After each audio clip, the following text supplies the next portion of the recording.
On the day you were born, you were a biological anomaly, not a miracle, not a marvel, an anomaly, a fragile hostage to a process that, unlike almost every other birth on this planet, flatly refused to happen in private.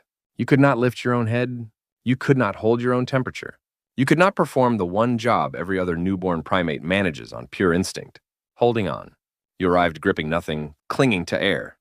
And on that day, another pair of hands had to be there. Not for comfort, not for tradition. Someone had to catch you, guide your descent, and clear your airway. Because if they hadn't, the odds of you surviving your own arrival would have quietly collapsed. In the vast, indifferent catalog of the animal kingdom, you belong to the single species that turned birth into an obligate team sport. Everyone else plays solo. We are the only ones who need a witness just to begin. We prefer a gentler story. A just-so story, the kind we tell ourselves about nature, when we'd rather not look too closely. In that story, birth is a solitary primal instinct, something the body simply knows how to do alone in the quiet of a forest. And for almost everything else alive, that story happens to be true. A wildebeest calf drops onto the savanna and is running within the hour. Because on the savanna, the alternative to running is being eaten. A foal stands on trembling, apologetic legs within minutes.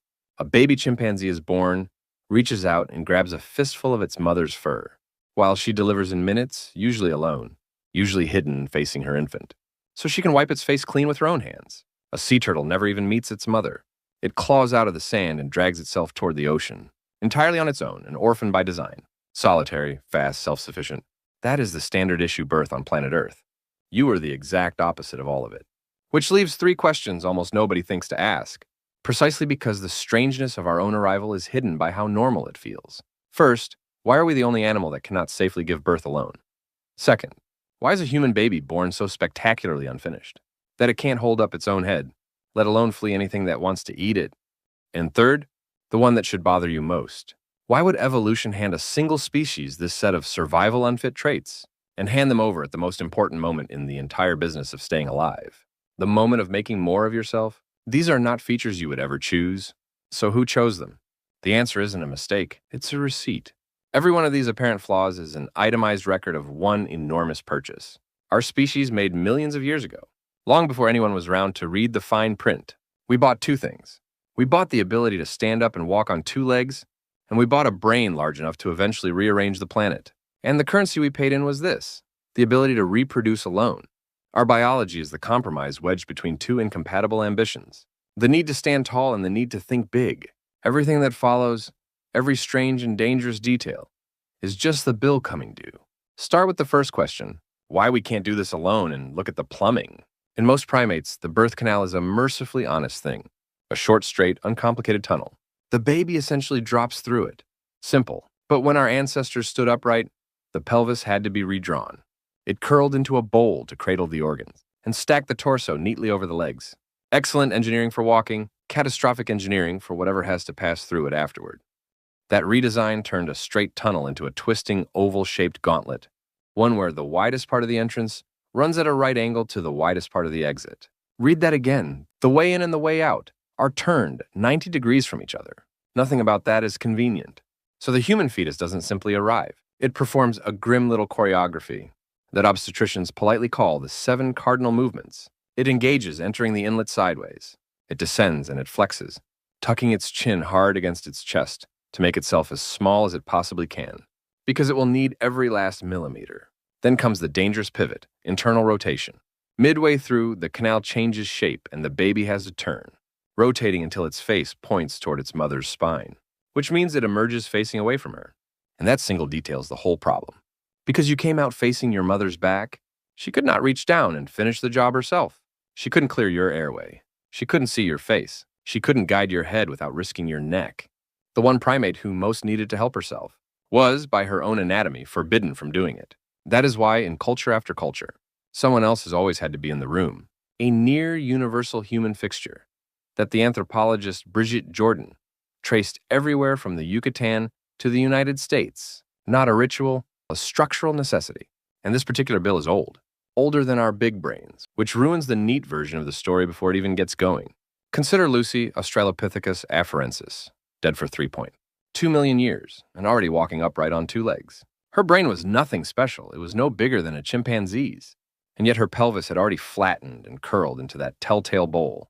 Working from her bones, the anthropologists Jeremy De Silva, Natalie Laudicina, and the team of Rosenberg and Trevethan concluded that even Lucy, small-brained primitive Lucy, probably endured a semi-rotational birth, already meaningfully harder than anything her chimpanzee cousins went through. Exactly when the fully modern version of this ordeal appeared is still argued over and argued fiercely. The fossil pelvises of Homo erectus and the Neanderthals suggest only that as the brain swelled, the struggle deepened. The difficulty, in other words, didn't wait for us to get clever. It was there the moment we stood up. How high is the cost of getting this wrong? For that, meet the animal that got it worse than we did. The spotted hyena gives birth through what looks like a design error. Nature simply never corrected. A narrow, roughly 1-inch pseudopenis. A birth canal that has to physically tear open for the cubs to pass. The result is exactly as brutal as it sounds. Somewhere between 9 and 18% of first-time hyena mothers die in the attempt, and most firstborn cubs suffocate in the passage, dead before they ever draw a breath. And here's the part worth sitting with. No one helps them. There is no hyena midwife. They face the worst birth in the mammal world completely alone, and they pay for it in bodies, litter after litter, to a shrug from natural selection. By comparison, human birth, our supposed catastrophe, our famous dilemma, killed a little over 1% of mothers per birth across the pre-industrial world, roughly 1 in 80, climbing toward 1.7%, near 1 in 60 at its grim mid-17th century peak, a little over 1%. Set beside the hyena, that number is almost merciful, and it points straight at the one thing that made the difference. The hyena endures her anatomy. We did something else. We learned to intervene, which raises an obvious objection. Aren't there other animals that help? A little, in some cases. Elephants and dolphins have both been observed lending a hand, or a trunk, or a fin at a difficult moment. An elephant auntie nudging a newborn upright. A dolphin escort steering a calf toward the surface for its first breath. Bonobo females have been seen gathering around one of their own. As she labors, attending her, guarding her. It is real and it is genuinely touching. But notice the crucial difference. For them, the help is a courtesy, a bonus. Nice to have. Every one of those animals can, and routinely does, give birth perfectly well alone. We are the only species that cross the line from assistance is helpful to assistance is mandatory. Everyone else can go it alone and occasionally chooses not to. We simply can't go it alone at all. So that is the first flaw explained. Now the second, the state of the thing that actually comes out. Remember the foal up and running inside an hour? Hold that image and set it next to yourself. Because you couldn't lift your own head for months. Not run, not walk, not crawl. Lift your head. Science has a clinical, faintly embarrassed term for the condition, secondary altriciality, born unfinished. And the numbers are almost comical. A newborn chimpanzee shows up with a brain already 40 to 50% of its adult size. A human newborn? About a quarter, roughly 25%. A brain that is, functionally, a rough draft.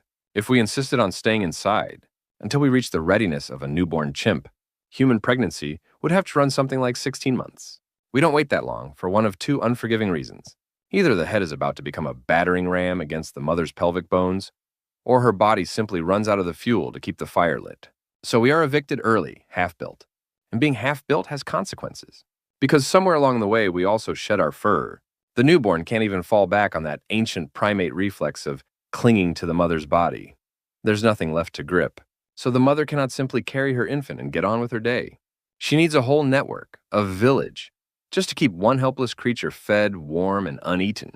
Anthropologists call it cooperative breeding. What it really describes is a trade. We swapped finishing the baby for building the tribe.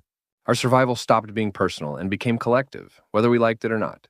Which brings us to the third and most uncomfortable question. Fine, but why?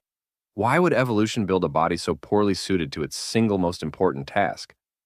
For a long time, the textbooks had a tidy, cynical answer. In 1960, Sherwood Washburn gave it a name, the Obstetrical Dilemma. And the name alone tells you the mood of it. A dilemma, a no-win. Two of natural selection's demands, he argued, were flatly at war. The pressure to grow big brains and the pressure to keep hips narrow enough to walk efficiently. The baby was the peace treaty, signed prematurely at 9 months, before its head grew too large to fit. Clean. Bleak. Widely believed. There was just one problem. It might not be true. The researcher Anna Warner went looking for the supposed penalty of wide hips, the ruined walking, the sluggish running, the lost efficiency we were all assured they caused, and largely failed to find it. Wide hips, as it turns out, don't meaningfully slow you down. And if wide hips don't sabotage bipedalism, then the central war at the heart of the dilemma quietly loses its reason to exist. Into that opening stepped Holly Dunsworth, with a different and arguably more unsettling idea: the EGG hypothesis, the energetics of gestation and growth. The trigger for birth, she proposed, isn't the size of the exit. It's the capacity of the engine. A pregnant human body can only generate so much power, roughly 2.1 times its basal metabolic rate, and by around 9 months, a large-brained fetus's appetite for energy slams into that ceiling. On this reading, the mother doesn't give birth because the baby won't fit. She gives birth because she is, quite literally, running out of the power to keep it alive inside her. Both theories are still swinging at each other, and no referee has called the fight. But, and this is the part that matters, it doesn't change the verdict. Whichever mechanism you back, the baby is delivered too early to be safe and too late to be easy. Every road leads to the same helpless newborn and the same waiting hands. And the pelvis has more to answer to than walking and brains. Widen that canal too far and you invite a different failure. A pelvic floor that can no longer hold the organs above it where they belong. Widen the whole structure too far, and you can't shed the sheer heat a working human body throws off. The female pelvis, so often written off as a simple design flaw, is nothing so lazy. It is a crowded intersection where 4 separate demands, walking, holding the body together, staying cool, and feeding a baby, all meet and none of them fully wins. Calling that a flaw is like calling a peace treaty a failure, because nobody got everything they wanted. But the most revealing part of this story isn't in the bones at all. It's in what we did with the story once we had it. Because the moment you decide the female body is a compromise, barely functional, faultily engineered, a dilemma on legs, you have handed yourself a license. If the machine is broken by default, then every birth becomes an emergency in waiting, a problem to be managed, scheduled and corrected by the people in charge. So we took a natural process that mostly needed patience and a spare pair of hands, and we industrialized it. We even invented rules to match, a cervix expected to open on a schedule, at a now discredited 1 centimeter an hour, as though a laboring woman were a production line, falling behind quota. And when a confident system decides it knows better than the body, the results can turn lethal, never more nakedly than in Vienna in the 1840s. The city's general hospital ran a maternity service split into 2 wings. In the first, staffed and taught by doctors and their medical students, roughly 1 mother in 10 died of childbed fever. In the second, run by midwives, the death rate was a fraction of that, closer to 1 in 25. Same hospital, same city, same women. A young physician named Ignaz Semmelweis stared at that gap until he found the cause. And the cause was almost too grotesque to say aloud. The medical students were coming to the delivery ward straight from the dissection room. They were performing autopsies on the dead and then, without washing their hands, reaching inside the living mothers, carrying what he called cadaverous particles on their fingers, ferrying death from the morgue to the maternity bed. Semmelweis made them wash their hands in chlorinated lime. The death rate in the doctor's ward collapsed by 90%.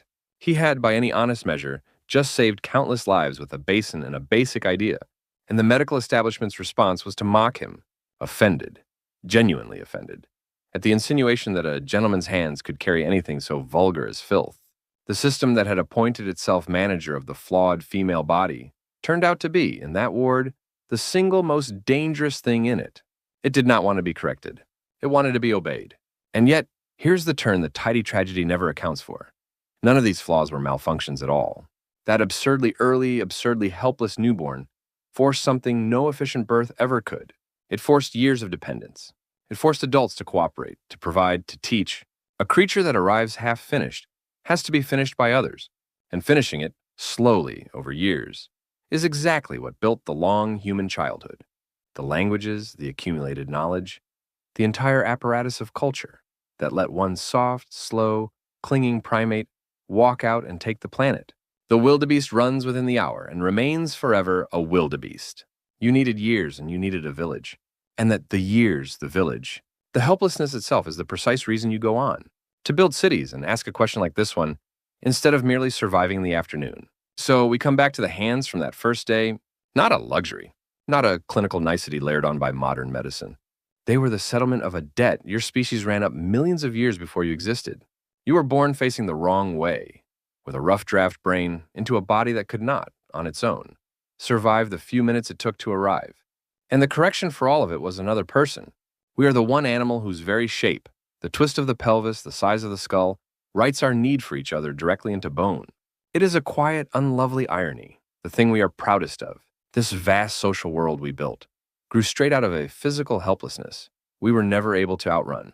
If human birth were truly the broken, doomed thing the old stories keep insisting it is, how exactly did we manage to fill every corner of the earth long before anyone built the first hospital?